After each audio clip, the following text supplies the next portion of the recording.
সমালোচনা যেন কোনোভাবেই পিছু ছাড়ছে না জাতীয় নাগরিক পার্টি এনসিপির। এনসিপি হঠাৎ করে এত টাকা পেল কোথায়? বাংলাদেশের সমস্ত জায়গায় তারা প্রোগ্রাম করছে। এনসিপি এখন গণমানুষের রাজনীতি করে না, এনসিপি এখন টাকার রাজনীতি করে। সব দখল করে বৈশা আছো রাজাকারের বাচ্চারা। হোক যে দলেরই হোক, যে মতেরই হোক, যে ধর্মের হোক, সেটা আমরা করবো।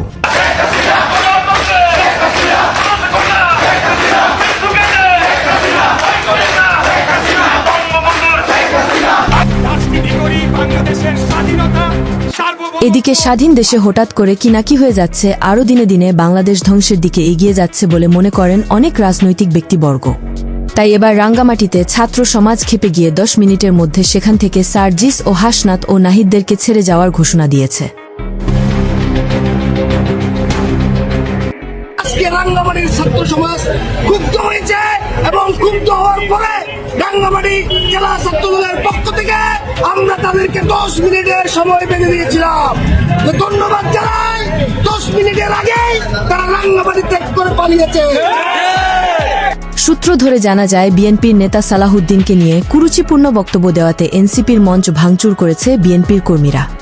এদিকে আবার আওয়ামী লীগ হল শাহী চাঁদাবাজ, বিএনপি ছেচড়া চাঁদাবাজ। এই বিএনপি মুচির কাছে চাঁদা চায়, তারা টেম্পু স্ট্যান্ডে চাঁদা চায়, এমনকি ভিক্ষুকের কাছেও তারা চাঁদা চায়। আমরা চাঁদাবাজ মুক্ত দেশ চাই, এমন মন্তব্য করেন ইসলামী সিনিয়র নায়েবে আমির মুফতি সৈয়দ মোহাম্মদ ফাইজুল করিম।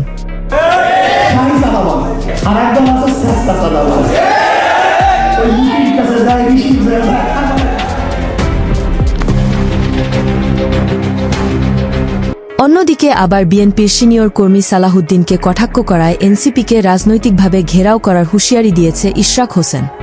রাজনীতি করি বাংলাদেশের স্বাধীনতা, সার্বভৌমত্ব, ভারতের আগ্রাসন বিরোধী অন্য যে কোনো দেশ, সেটা পাকিস্তান হোক, আমেরিকা হোক, চায়না হোক, রাশিয়া হোক, আমরা থোড়াই ত্যাগ করি। আমরা চাই সর্বদা বাংলাদেশ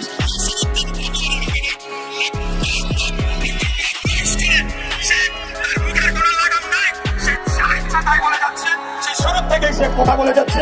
আমাদের নেতা সম্পর্কেও বারবার কটূক্তি করেছে, তারপরে আমরা কিন্তু কঠিন ভাষায় প্রতিবাদ করি নাই। ডারবি নাসির বলেছি, আমি জানি না কেন।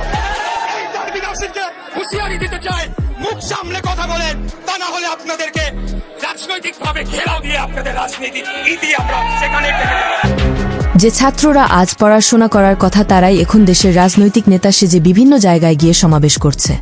কিন্তু মার্চ টু গোপালগঞ্জে কেন ছাত্ররা গিয়েছে, এই নিয়ে প্রশ্ন তুলেন বিএনপির সিনিয়র কর্মী এনি। হঠাৎ করে আমরা দেখলাম গোপালগঞ্জে তারা প্রোগ্রাম দিয়েছে মার্চ টু গোপালগঞ্জ, একদিনে 2 দিনে চেঞ্জ। এটা আমি মনে করি এটা তলিয়ে দেখা দরকার, এর পিছনে কোনো হীন উদ্দেশ্য আছে কিনা। কারণ সামনে তো নির্বাচন, এই ধরনের গন্ডগোল যদি হয়ে যায়, নির্বাচনটা প্রশ্নের মুখে পড়তে পারে। পড়ে যে নির্বাচন নিয়ে এখন পর্যন্ত এতগুলো কথা, তাহলে আপনারা কিভাবে গেলেন, কিভাবে বেরোয় আসলেন? যদি আমি এনসিপিকে বলি, মজিদবাদের যদি কবর দিতে হয়, গোপালগঞ্জ আমার দরকার আছে? আরে মজিদবাদের কবর তো মজিদবাদেই দিছে। মজিদবাদের কবর তো 72, 73, 74, 75 গত 17 বছর হাসিনা দিয়েছে। আমার আপনার আন্দোলনের মধ্য দিয়ে কি মজিদবাদ কবর হয় নাই? মজিদবাদ কবর দিতে হলে কি গোপালগঞ্জে দিতে হবে? গোপালগঞ্জ কারো বাপের নয়, তাহলে এই গোপালগঞ্জ যে ছাত্ররা লং মার্চের ঘোষণা দিয়ে দেশে এক বিশৃঙ্খলা সৃষ্টি করে গোপালগঞ্জে যারা সাধারণ মানুষ মারা গিয়েছে, তাদের দায় ভার এখন কে নিবে? কান্দে করে নিয়ে কবরে আল্লাহর বাল আল্লাহ দিয়ে গেছে, কত কষ্ট করছে। তাই তো 24 সেই জুলাই আগস্টে আবু সাইদ মুগ্ধ মারা যাওয়ার কারণে এই আওয়ামী লীগ সরকারকে দেশ ত্যাগ করা হয়েছে ছাত্রদের নেতৃত্বে। তাহলে আজ গোপালগঞ্জে যে সহিংসতা ঘটে যাওয়াতে যারা আজ সাধারণ জনগণের প্রাণ দিয়েছে, তার দায় ভার এই অন্তর্বর্তীকালীন সরকার ডক্টর মোহাম্মদ ইউনূস সহ জাতীয় নাগরিক পার্টি এনসিপিকেই নিতে হবে, এমন বিশ্বফোরক মন্তব্য জানিয়েছেন এই রাজনৈতিক বিশ্লেষক। শেখ হাসিনা যদি খুনের আসামি হয়, আমি বলছি গোপালগঞ্জের 5 জনকে হত্যা করা হয়েছে এবং তাদের পোস্টমর্টেম ছাড়া তাদের দাফন করা হয়েছে। কোন দেশ? এটা কি দেশ? এটাকে প্রশ্ন কিন্তু বিদেশ থেকে করা করবে কিন্তু এই সরকারকে। এই বাংলাদেশ সৃষ্টি হবে আমার চোখে আমি দেখেছি যে এইরকমভাবে একটা দল এখনো রেজিস্ট্রেশন হয়নি, যাতে এখনো তাদের কোনো কি বলে নিবন্ধনও হয়নি। সেই দলের পিছনে কোটি কোটি কোটি টাকা খরচ করতেছে সরকার। কার টাকা? তবে দেশ যতই দিন যাচ্ছে কেন জানি সহিংসতা থেকে শুরু করে দেশ ধ্বংসের দিকে যাচ্ছে বলে মনে করেন রাজনৈতিক বিশ্লেষকরা। দেশের সাধারণ মানুষের মন্তব্য অনুযায়ী দেশে শুরু হয়েছে এখন কামড়া কামড়ি, কেউ কারো কথা সহ্য করতে পারেন, যদি আবার শেষে সহ্য করে তাহলে আবার তাকে আবারও হুঁশিয়ারি দেওয়া কেউ ছাড়ে না। এক কথায় সুযোগের সৎ ব্যবহার করছে দেশের বিভিন্ন রাজনৈতিক দল, তাই তো সেনা প্রধান বলেছে কাউকে ছাড় দেওয়া হবে না। ইতিমধ্যে বুঝতেই পারছেন আজকের খবরটি কতটা গুরুত্বপূর্ণ একটি খবর। বন্ধুরা চলুন ভিডিওতে আজকে আর বেশি কথা বাড়াবো না, সরাসরি আজকে আমরা চলে যাব মূল ভিডিওতে, আর সেখানে আজকে আমরা দেখব আজকের খবরের বিস্তারিত। আপনার এই সমন্বয়ক রাকিব, উনি আপনার সরাসরি সেনাবাহিনীকে, মানে ওনারা গাড়ির ভিতরে বলা বলি করতেছিল যে উপরের লেভেল থেকে, একদম সরকারের লেভেল থেকে গুলি করার পারমিশন আসছে, তারপরও কেন সেনাবাহিনী গুলি করতেছে না, তাই না? একটা লাশ ফেলাই দিলে তো সবকিছু ঠান্ডা হয়ে যায়। আসলে মনে পড়ে গেল 5ই আগস্টের কথা।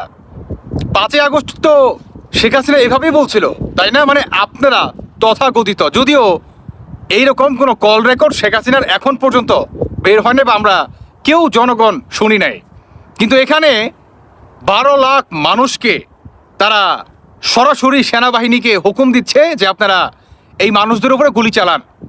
গুলি কেন চালান না? একটা লাশ ফেলাই দিলেই সব কিছু ঠান্ডা হয়ে যায়। তার মানে বোঝাই যাচ্ছে যে এটা সরকারের একটা প্ল্যান, কিংবা সরকারের একদম উপরের লেভেল থেকে সেনাবাহিনীকে গুলি করার নির্দেশ দিতেছিলেন। আচ্ছা, সরকার কি এটা ঘোষণা দিতে পারে কোনো বাহিনীকে যে আপনারা সরাসরি গুলি করেন? যদি সরকার ঘোষণা দিতে হয় তাহলে কি হবে? সংসদে বসে এটার আইন পাশ করতে হবে, সম্মিলিত হয়ে তারপরে সমন্বয় হয়ে একটা ডিসিশনে যাবে। আচ্ছা, বাংলাদেশে কি কোনো গৃহযুদ্ধ লাগছে যে যুদ্ধকে কেন্দ্র করে আপনার সরকার ঘোষণা দিবে যে আপনারা গুলি করেন? বলেন, যেখানে 12 লাখ মানুষ গোপালগঞ্জে, এই মানুষদেরকে সরাসরি হত্যা করতে বলতেছে, 23 জন মানুষ আহত পর্যন্ত হয়, 4 জন মৃত্যু পর্যন্ত বরণ করে, 4 জনও অধিক। তো এই হচ্ছে বর্তমান অন্তর্বর্তীকালে সরকারের অবস্থা। মানে ভাই, আপনার কি বলবো, আসলে বলার কোনো ভাষা নাই। সমন্বয়করা তারা সেনাবাহিনীকে বলে যে আপনারা গুলি কেন করেন, এটা লাশ ফালাই দেন। আপনি বুঝেন এই কথার ওয়েট, বুঝেন? মানে ইউনূস এদেরকে কতটা পাওয়ার দিলে তারা সরাসরি সেনাবাহিনীকে এইভাবে হুকুম দিতে পারে যে আপনারা গুলি চালান, গুলি চালান। ওনারা কারা আসলে? কোনো জনগণের ম্যান্ডেটের মাধ্যমে আসছে? এমপি, মিনিস্টার, ওরা কারা আসলে? টুকাই। তো ওই টুকাইদের কথায় বর্তমান আমাদের বাংলাদেশের সেনাবাহিনীরা গুলি চালায়, আর এই গুলির আপনার 4 জন হত্যা পর্যন্ত হয়, মানে মৃত্যু পর্যন্ত বরণ করে। এই হচ্ছে আমাদের বাংলাদেশের বর্তমান অবস্থা। মানে দেশের কোনো মাপমা নাই, যে যেমনি পারতেছে এমনি করতেছে। মানে বাংলাদেশের, আমি আপনাদেরকে লিখিত দিতে পারি, এই ডক্টর ইউনূসের মানে আপনার ধারায় নির্বাচন কোনোদিনও ভাই পশ্চিম কালেও সুষ্ঠু তো হবেই না, আরও সুষ্ঠু হবে না। আমি এই ভিডিওটা দেখে হাজার হাজার ভাগ না লক্ষ লক্ষ ভাগ ভাই, আমি আপনার একদম কনফার্ম হয়ে গেছি। যেখানে সমন্বয়কদের আপনার দিক নির্দেশনায় সেনাবাহিনী চলে, সেখানে আপনি নির্বাচন কিভাবে সুষ্ঠু করবেন? ইম্পসিবল। তারা সরাসরি বলতেছে একটা লাশ ফালাই দেন, লাশ ফালাই দিলে সমস্ত কিছু ঠান্ডা হয়ে যায়। সেখানে আগামী নির্বাচন কতটুকু সুষ্ঠু হবে বলেন আপনি? আপনার কাছে কোনো প্রশ্ন আছে? হ্যাঁ, এখন অনেকেই বলবেন যে তাদের উপর তো আক্রমণ চলতেছে, তাদের গাড়ির ভিতরে ইট পাটকেল থেকে মারছে, গাড়ি ভাঙচুর করছে। আরে ভাই, আগে তো করে নাই, আগে তো করে নাই। আপনারা শুরুতে গোপালগঞ্জে সুষ্ঠুভাবে সমাবেশ করতেছিলেন, মিটিং মিছিল করতেছিলেন, আপনাদের কি কেউ বাধা দেয় নাই? যখন নাকি স্বৈরাচার, মুজিববাদ, মুর্দাবাদ, আরও এই ধরনের মনে করেন মানে কি বলবো, কি মানে জঘন্য লেভেলের স্লোগান আপনারা দিচ্ছিলেন, তখন যায়া গোপালগঞ্জের মানুষ আপনাদের প্রতি ক্ষিপ্ত হয়। একটা পর্যায়ে যা হবার তাই হয়। তবে যাই হোক না ভাই, সমন্বয়করা কোনোদিনও সেনাবাহিনীকে ডিরেক্ট এভাবে হুকুম দিতে পারে আর তাদের হুকুমের অনুযায়ী এইভাবে গুলি চালাতে পারে আমাদের বাংলাদেশ সেনাবাহিনী? বুঝে আসে না। এই অন্তর্বর্তীকালে সরকার আসলে কি চায়, চাচ্ছেটা কি, বুঝে আসে না। বর্তমান বাংলাদেশের সার্বভৌমত্ব হুমকির মুখে, বাংলাদেশের গণতন্ত্র হুমকির মুখে, বাংলাদেশের স্বাধীনতা হুমকির মুখে। আর কিছু বলার নাই ভাই। এই সরকারের অধীনে সুষ্ঠু নির্বাচন পশ্চিম কালেও ইম্পসিবল। যদি বিএনপি মনে করে থাকে তাহলে তারা এখন পর্যন্ত, আমার মনে হয় ভাই ক্ষুদ্র জ্ঞানে ছোট্ট একটা মানুষ, তারা এখন পর্যন্ত বুকার স্বর্গে বাস করতেছে। যদি তারা বুকার স্বর্গে নাই বাস করে থাকে, আমার মনে হয় এই ভিডিওটা তাদের দেখা উচিত। তাহলে শতভাগ তারা বুঝতে পারবে যে আসলে এই সরকারের অধীনে নির্বাচন কতটুকু সুষ্ঠু হতে পারে। দর্শক বন্ধুরা, বাকি যে আপনাদের ব্যক্তিগত মতামত অবশ্যই জানিয়ে যাবেন। ধন্যবাদ সবাইকে।